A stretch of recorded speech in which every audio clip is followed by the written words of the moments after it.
রাজধানীর পুরাতন motor stand সংলগ্ন মনীন্দ্রলাল সাহার বাড়িতে দিনের বেলায় বাড়িতে ঢুকে চুরির ঘটনা ঘটেছে।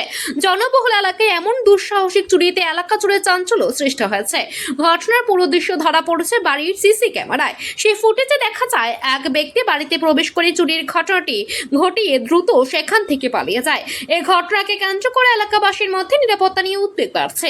দিনের আলোতে যদি জনবহুল এলাকায় এমন চুরির ঘটনা ঘটে তবে সাধারণ মানুষের নিরাপত্তা কতটা নিশ্চিত তা নিয়ে প্রশ্ন তুলছেন অনেকে। পুলিশ ঘটনা তদন্ত শুরু করেছে। সিসি ক্যামেরা ফুটেজের ভিত্তিতে অভিযুক্তকে শনাক্ত করে দ্রুত গ্রেফতারের চেষ্টা চলছে। ক্যামেরায় ধরা পড়েছে চুরির দৃশ্য। এবার দেখার বিষয় কত দ্রুত অভিযুক্তকে আইনের আওতায় এনে সাধারণ মানুষের নিরাপত্তার ব্যবস্থা আস্থা ফিরিয়ে আনতে পারে পুলিশ। আগরতলার প্রতিনিধির রিপোর্ট, প্রতিদিন ত্রিপুরা।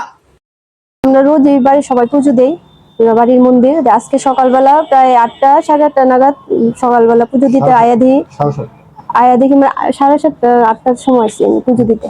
আয়া দেখি মন্দিরের যে শিবের গলায় কপারের নাক মানে পিতলের নাকটা এটা নাই। তারপরে আমি আমার হাজবেন্ডের ডাক দিছি, এসে আমরা এখানে মন্দিরের এখানে সিসিটিভি ক্যামেরা আছে, ওইখানে দেখলাম যে একজন চুরাইয়া এইটা সাপটা করতেছে, নিতেছে। তারপরে আমরা সবাই মিলে বাড়ির সবাই জানাইছি। জানানোর পরে আমার হাজবেন্ড আমার দেওয়ার গিয়ে আসে ওটারে চুরটারে ধরছে। লক্ষ্মী বাড়ির সামনে থেকে দূরে নিয়ে থানাতে ঢোকাই দিছে।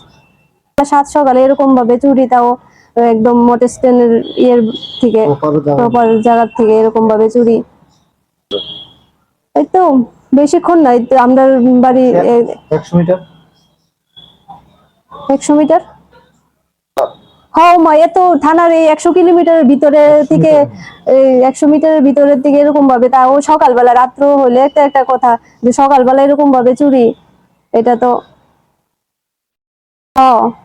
এটা তো পুলিশের হলদারি নিয়ে একটা প্রশ্ন। এমন ইয়ের মধ্যে প্রপার জায়গার মধ্যে তারা সকালবেলা এরকম ভাবে চুরি, তাও ইয়ের মন্দির থাকে। হ্যাঁ, আরো বড় ধরনের চুরি তো করতে পারতো। এদিকে আমরা কত বাড়ির মধ্যে যে মেশিন আছে, তার বিভিন্ন ধরনের ইয়ে আছে, স্কুটার বাইক ছাড়া এই যে পুরা বাড়িতে যে কোনো সময় চুরির। আপনার বাড়ি মোটর স্ট্যান্ড চিত্তরঞ্জন রোড।